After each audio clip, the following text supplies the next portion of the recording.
વિશ્વ હિન્દુ પરિષદ મારફતે સંઘ મારફતે આપણને ખબર પડી છે છેલ્લા 25, 30, 40 વર્ષથી કે આપણે ઘટતા જઈએ છીએ, આપણામાં વિભાજન છે, ખ્રિસ્તીઓની સંખ્યા વધતી જાય છે, વસ્તી વધતી જાય છે.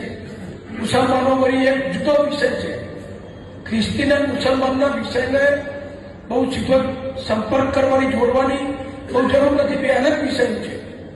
એક આતંકવાદીઓનો પક્ષ છે, દેશદ્રોહીઓનો પક્ષ છે, હિંસક લોકોનો પક્ષ છે, અને એક ફોસલાઈ હાથ ફેરવી પટાઈ અને ધર્માંતર કરાવનારા લોકો છે.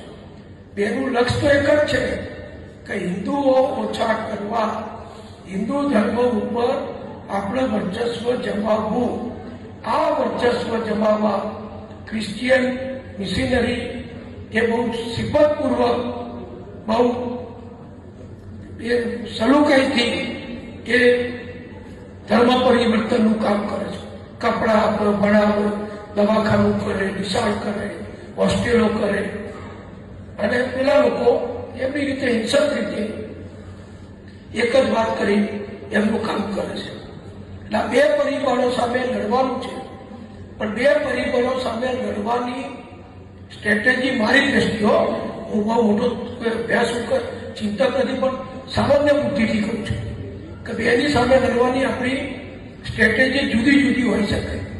એકની સામે એના જેવું સેવાકીય કામ, એના જેવું શિક્ષણનું કામ, એના જેવું શાળાઓનું કામ એ કરીને આપણા લોકોને આપણામાં જાળવવાના છે. બીજાની જોડે તો બીજાની સામે આપણે વ્યક્તિગત નાગરિક તરીકે તો બહુ ના કરી શકીએ. એ સરકારનું કામ છે, સંરક્ષણ દળોનું કામ છે. અને અત્યારે આપણી ભાજપની સરકાર આવ્યા પછી દિલ્હીમાં બહુ બેખૂબી રીતે બધું ચાલી રહ્યું છે. તમે જુઓ નક્સલવાદ એ નાની વાત નથી.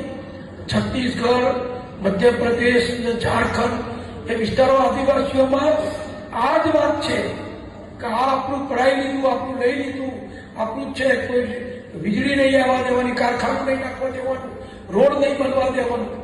અને નક્સલવાદ એ ડાબેરીઓ. નક્સલવાદ એટલે ડાબેરીઓ, સામ્યવાદીઓ એ જુદા નથી. સામ્યવાદીઓ બધી બહુ હોશિયારીથી લડે છે. પશ્ચિમ બંગાળમાં 25 વર્ષ સામ્યવાદી રાજ સરકાર ચાલી, વિચારી લો તમે, 25 વર્ષ સુધી. અને વીપી સિંહના એવા બધાના સમયમાં તો સામ્યવાદીઓ ભારત સરકારના મંત્રી હતા. એક તો સ્પીકર બન્યા હતા સોમનાથ ચેટર્જી,